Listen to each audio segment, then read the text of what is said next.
Bien-aimés dans le Seigneur, Shalom. Je vous salue au nom de Jésus-Christ. Que Dieu vous bénisse et que cette vidéo, ce thème vous soit bénissant au nom de Jésus-Christ. Nous bénissons le Seigneur parce que il nous donne le don de discernement concernant sa parole pour comprendre et partager dessus, parler dessus et révéler le mystère caché. Gloire à Dieu pour ce thème de cette vidéo, l'alcool et le Saint-Esprit. Alors, ce thème serait, soyez vraiment disposés pour comprendre cela. Parce que dans la famille chrétienne, on souffre vraiment de cette ignominie, de cette ignorance, et on préfère encore demeurer ignorant au lieu de chercher la vérité. Donc, je vous en supplie, comprenez la saine doctrine. La Bible n'est pas un plagiat. On ne récite pas la Bible, mais on médite la Bible, on comprend la Bible, la saine doctrine. Et que Dieu vous bénisse. Alors, ici, il est question de l'alcool et le Saint-Esprit. Nous savons bien que il y a beaucoup qui disent que ce qui entre dans la bouche ne suit pas l'homme, c'est ce qui sort qui suit l'homme. Alors, c'est une grande ignorance. Et c'est dans quel contexte? Ils appliquent cela dans le contexte de l'alcool, alors que c'est faux. Ce n'est pas vrai. Ce qui entre dans la bouche ne suit pas l'homme, c'est ce qui sort de sa bouche qui suit l'homme. Oui, c'est vrai, mais cela n'est pas applicable dans le cadre de l'alcool. Dans Matthieu chapitre 15, le verset 1 à 20, ce passage parle de la nourriture. Il y a ceux qui mangent en lavant les mains, il y a ceux qui mangent sans toutefois laver les mains. Ils mangent avec la main comme ça et après ils lavent après la main, après avoir mangé. C'est ça que les pharisiens sont venus dire à Jésus: pourquoi tes disciples mangent sans toutefois laver leurs mains? Et Jésus leur dit que ce qui entre dans la bouche de l'homme ne suit pas l'homme. La sueur ici, c'est dans le cadre de la maladie. Premièrement d'abord, parce que les mains sales peuvent donner la maladie. Et dans le deuxième sens, ce qui entre, ce que tu manges sans toutefois laver les mains, cela ne touche pas l'âme pour suer l'âme. Cela ne produit pas la sueur pour l'âme. Donc c'est pourquoi ce qui entre dans la bouche, car ce que tu manges avec la main sale qui entre dans la bouche ne suit pas l'âme, ne suit pas le corps. C'est dans ce sens-là que la Bible parle. Ce n'est pas de l'alcool. Oui. Et quand nous disons que ce qui entre dans la bouche ne suit pas l'homme, c'est ce qui sort de sa bouche qui suit l'homme. Alors, les viandes sacrifiées aux idoles, pourquoi Dieu interdit cela si cela ne suit pas l'homme? Dans 1 Corinthiens chapitre 10, le verset 25 à 30, et dans Actes chapitre 15, le verset 29, dans ces deux passages, Dieu interdit les animaux étouffés. L'animal que tu trouves mort, étouffé, Dieu interdit cela. Et Dieu interdit encore les animaux sacrifiés aux idoles. Prenons par exemple ceux-là qui fêtent le ramadan, la fête de mouton. C'est comme ils pensent que c'est Ismaël que Dieu voulait demander. Et ils continuent toujours à faire le sacrifice des moutons à Allah. Alors que c'est faux. Quand tu participes à ça, c'est-à-dire tu renies la crucifixion de Jésus-Christ sur la croix. C'est ça ici l'interprétation. Ce qui entre dans la bouche, ça suit bien sûr l'homme. Dans le cadre que si tu manges ce qui est impur, si tu manges ce qui est défendu, ça suit bien sûr. Et dans ce passage, ils disent que ce qui entre dans la bouche de l'homme ne suit pas l'homme et ils prennent de l'alcool. C'est une ignorance. Nous allons continuer en disant que qu'est-ce que même le vin et l'alcool? Beaucoup ignorent cela. Le vin c'est quoi et l'alcool même c'est quoi? Nous prenons d'abord, on a deux exemples ici. Le premier exemple, le vin n'est pas une boisson enivrante. Le vin dérive de la vigne. Quand nous parlons de la vigne, son jus, le raisin, le fruit qu'on cueille de la vigne, c'est ça le jus qu'on presse, on appelle ça le vin, c'est naturel. C'est naturel. Oui, c'est ça le vin. Le vin, c'est comme le jus de la mangue. Le jus qu'on extrait de la mangue, c'est ça qu'on appelle jus de mangue. Et le vin, c'est le jus qu'on extrait des raisins, le fruit de la vigne. Vin vient du mot vigne. Oui. Et nous allons trouver dans Luc 22, le verset 18, quand Jésus-Christ prenait la Sainte Seine, il a dit que, dans ce passage, il dit que je ne boirai plus jamais du fruit de la vigne. Je ne boirai plus jamais du fruit de la vigne. C'est sa dernière Sainte Seine avec ses disciples. Je ne prenais plus jamais du fruit de la vigne jusqu'à ce que je revienne. Du fruit de la vigne. Je ne boirai plus du fruit de la vigne jusqu'à mon retour. Vin dérive du mot vigne. Oui. Et nous continuons en disant que à la noce, pendant le premier miracle de Jésus, les insensés, les incrédules, les ivrognes disent que Jésus-Christ, son premier miracle, c'est de transformer l'eau en vin, donc buvons de l'alcool. C'est une ignorance. Nous disons par là que quand Jésus-Christ avait transformé l'eau en vin à Cana dans la noce, ce n'était pas le vin qui saoule, c'est le vin qui est tiré du fruit de la vigne. C'est ça qu'il a transformé. Dans le verset, dans Jean chapitre 2, le verset 9 à 10, quand le vin qui saoule était fini, la mère de Jésus est venue dire à Jésus que leur vin est fini. Jésus a dit quoi? Femme, qu'y a-t-il entre moi et toi? Mon heure n'est pas encore venue. Et quand Jésus-Christ a dit remplissez ces 6 vases avec de l'eau, il a transformé l'eau en vin. Et qu'est-ce que les gens ont dit? Les gens ont dit que tu as gardé le bon vin après avoir pris le mauvais, le vin qui saoule. Après avoir été enivré, tu as gardé le bon vin. Après avoir été enivré, prenez d'abord le bon vin. Vous voyez ce passage qui dit Jésus-Christ est venu marquer la différence entre le vin qui est bon et le vin qui enivre, le vin qui saoule. Jésus est venu marquer la différence, bien-aimé. Quand nous disons que Jésus-Christ a changé l'eau en vin, oui, il a changé l'eau en vin, mais ce n'est pas de l'alcool. Le jus de fruit de la vigne, on appelle ça le vin. C'est ça, Jésus a marqué la différence à Cana. Les gens ont pris, se sont enivrés et c'est fini. Maintenant, Jésus-Christ est venu avec le bon. Et ça a suscité la tension de l'époux. Et les gens ont dit, tu as gardé le bon vin après être enivré. Que les gens se servent d'abord du bon vin ici. Vous voyez un peu. Jésus-Christ est celui qui marque la différence. Et quand il marque la différence ici, qui est même le statut de Jésus et notre statut à nous. Dans Hébreux chapitre 4 au verset 14, dans Hébreux chapitre 9 au verset 11, ces deux passages nous disent que Jésus-Christ est un sacrificateur. Je pense que vous comprenez par là. Jésus-Christ est un sacrificateur.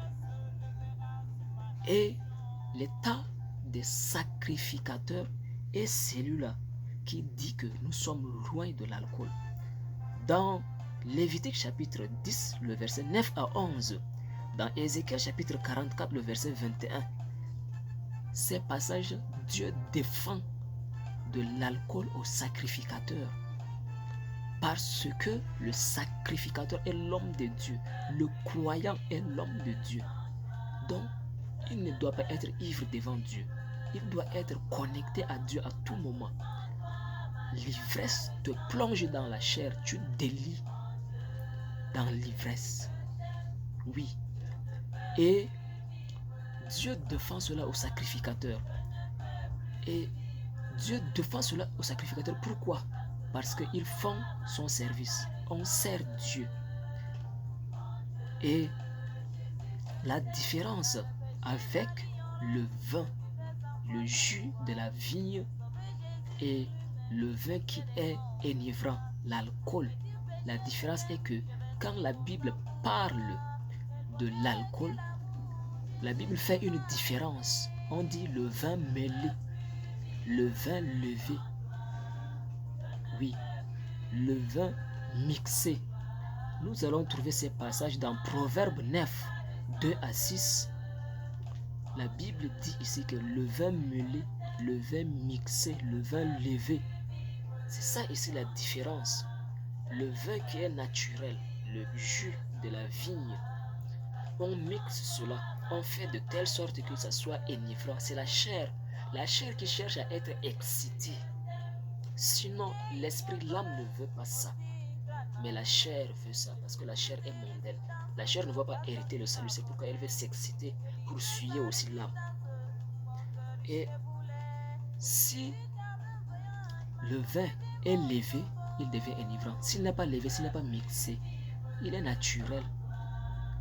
C'est comme le jus d'ananas, le jus de mangue, tout ça. Même le jus d'ananas et des mangues, si on fermente cela, ça peut saouler. Et c'est interdit, ce n'est pas bien. Ça saoule bien sûr si on fermente, si on fait lever. Donc faisons la différence. Le vin naturel, quand il est mixé, quand il est levé, quand il est mêlé, il devient enivrant. Et c'est là où Dieu défend. Maintenant, le vin mêlé, le vin qui enivre, le vin levé, l'alcool, fait perdre le sens. Nous allons voir dans Proverbe 23, 29 à 35. Dans ce passage, quand tu prends à qui les hauts, à qui les a, à qui les hélas, à qui les blessures sans raison. Et nous allons voir aussi dans Osée, chapitre 4, le verset 11, qui dit que l'alcool fait perdre le sens. Vous voyez, n'est-ce pas? Donc, nous allons comprendre par là que Dieu défend cela. Et quelque chose qui fait perdre le sens, même avec les deux filles de Lot, dans Genèse chapitre 19, le verset 32, le verset 36, le verset 37, le verset 38. Ces passages nous font dire que à travers l'alcool, les deux filles de Lot, moi je respecte beaucoup Lot, parce qu'à Sodome et à Gomorrhe, une génération impudique, idolâtre, une génération vraiment immorale, homosexuelle, de petits enfants jusqu'au vieillard.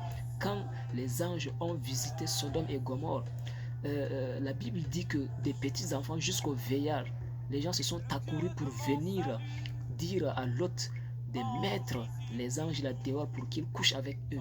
Même des petits enfants jusqu'au vieillard. Vraiment c'est grave. Mais dans cette génération, dans cette ville, Lot a gardé ses deux filles vierges. Lot a vraiment travaillé. Lot a vraiment fait. C'est un homme de Dieu. C'est un homme de foi avec ses filles. Mais après la sortie, il a fait quelque chose. Ses filles ont fait quelque chose.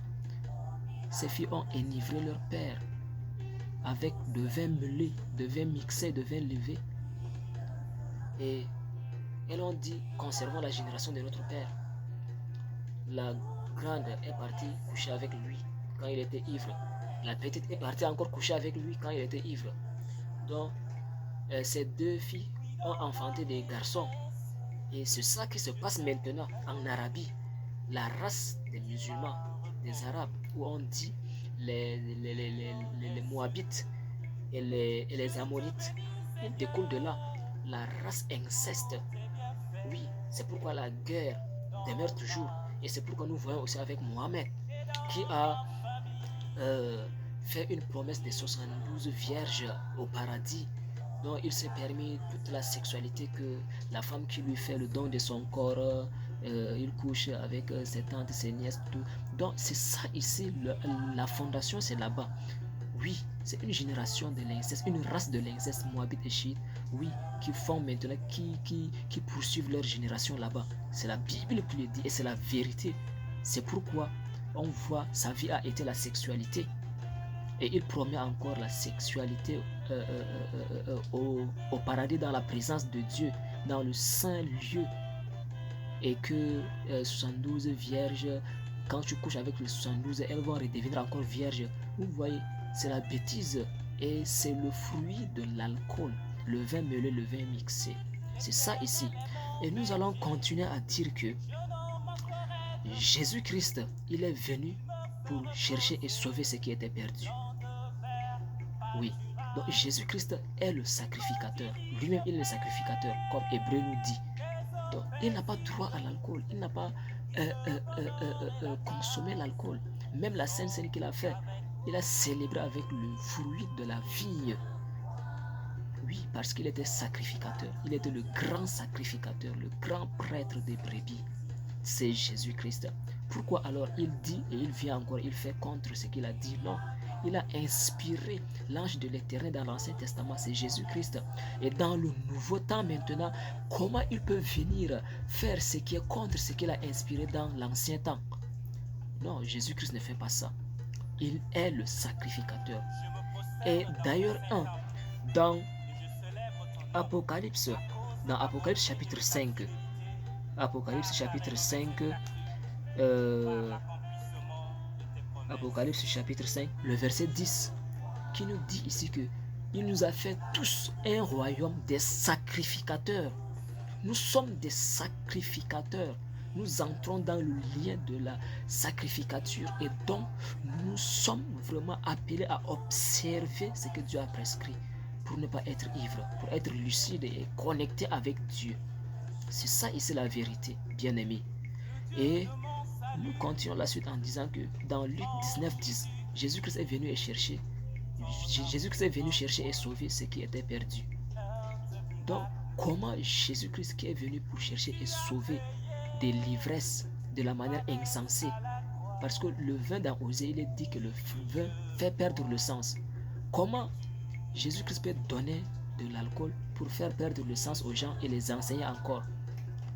Vous savez, quand tu parles à un insensé, il rit, il ne comprend pas. C'est pourquoi dans Proverbe, il dit que il faut rencontrer plutôt un lion ou bien un ours sur le champ, même s'il te dévore, que de rencontrer un insensé. C'est lui qui est ivre dans sa sottise, dans ses bêtises. Oui. Donc, même la Bible dit ici que Jésus-Christ est venu pour chercher et sauver. Et comment en sauvant, il peut encore faire plonger les gens dans la manière insensée, leur faire perdre le sens. Non, Jésus ne fait pas ça. Il est venu pour marquer la différence. Les gens ont pris ce qui enivre et quand c'est fini, il a marqué la différence. Il a transformé. Pour lui, c'est le doux. Quand Paul dit à Timothée de faire d'usage un peu de vin pour son estomac, ce n'est pas le vin qui saoule, c'est le vin doux.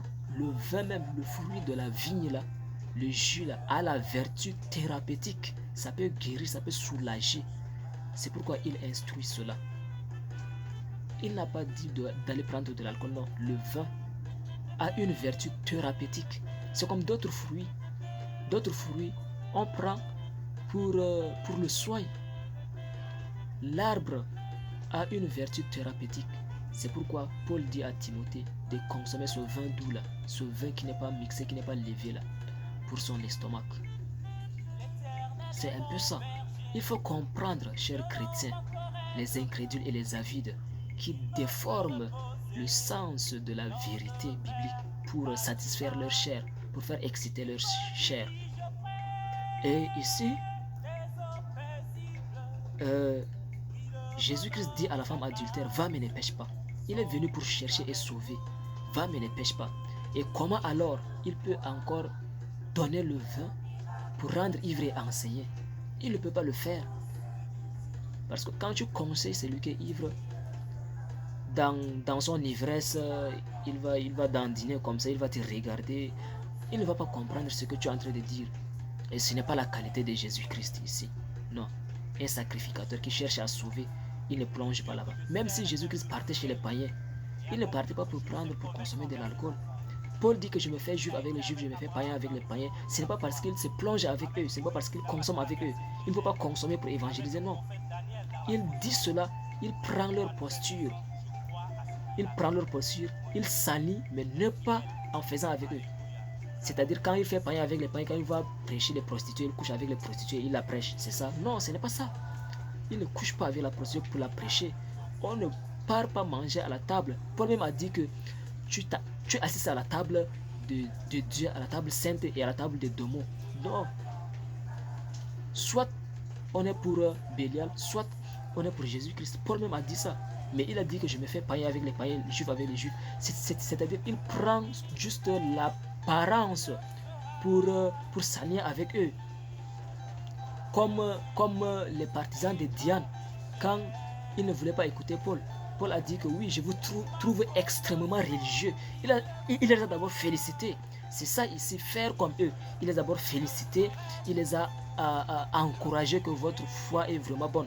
Mais il revient alors pour leur dire, là ils seront captivés, c'est ça. Il s'est fait païen avec les païens et juifs avec les juifs. C'est dans ce sens-là. Oui, mais comprenons d'abord la Bible. Marchons vraiment dans la révélation, dans la saine doctrine. L'alcool est défendu par la Bible. Mais ce que la Bible dit, le vin, Jésus-Christ a pris la coupe, c'est le jus du fruit de la vigne. Oui, ce n'est pas de l'alcool, bien aimé. Donc, comprenons que la suite dit ici, dans Éphésiens, chapitre 5, le verset 18, ne vous enivrez pas du vin, mais soyez au contraire remplis du Saint-Esprit.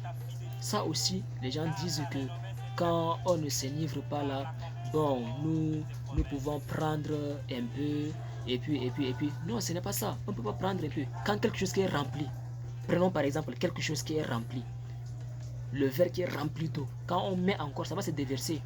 Donc l'alcool et le Saint-Esprit, l'alcool et le Saint-Esprit sont opposés. Quand tu es ivre de l'alcool, tu délires, tu fais les choses sans contrôle.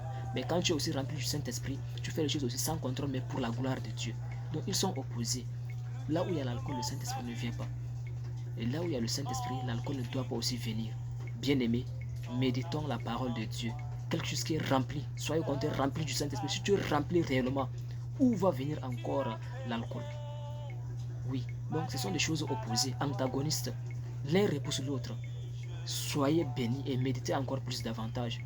Que le Saint-Esprit vous soutienne, vous révèle vraiment que vous êtes aussi des sacrificateurs. Il nous a fait tous un rôle de sacrificateurs pour Dieu son Père. Oui, donc ces passages-là, réalisez et soyez vraiment fortifiés. Soyez vraiment saints. Et à la venue du Christ, que nous puissions paraître avec lui pour le millénaire et pour la gloire de Dieu, pour l'éternité. Au nom de Jésus-Christ, faisons la différence. Faisons la différence et marchons dans la vérité, dans la connaissance de la parole de Dieu. Au nom de Jésus-Christ. Amen. Amen. Amen.